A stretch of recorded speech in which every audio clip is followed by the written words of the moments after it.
Oo, kanyang mandya ka na pala. Gusto mong kape? Ayaw ko kape. Bagay sa akin na lang buhok ko. Oo, bagay sa'yo. Salamat kanyang ama. Paano ba naman hindi ba bagay? Kaya mahal-mahal ng pariban mo dyan. Ginastos mo ng pang noche buena natin. Ano na ikaw? Anong ulam natin, Tiyo? Hindi kita pag-uulamin ng toyo. Mukhang masarap yata ang ulam ko ah. Kain mo na. Ano bang ulam ko? Adobo. So nice. Wow, sarap.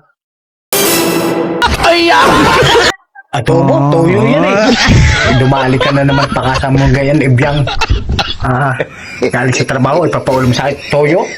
Mo, sobra ka na ibyang. Kanyang ama. Ano na naman yun?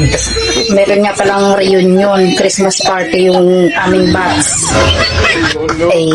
Yung aming kaklase, ako yung tinawagay. Ako daw, pupunta. Sino may sabi na ikipapayagan ko? Ikay pumirmi dito sa bahay. Mas maganda pa.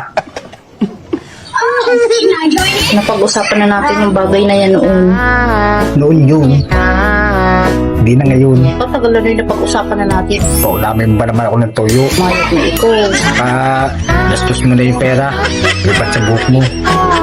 Sinuna mo pa yung pagpapaganda mo ng buhok mo. Ang babaunin mo. Ay kayo pagtawanan lang doon. Wala ka ng pera. Maganda nga buhok mo. Wala kang mga pera. Nagparibanda ako, hindi na mo na ako na naman papayagan.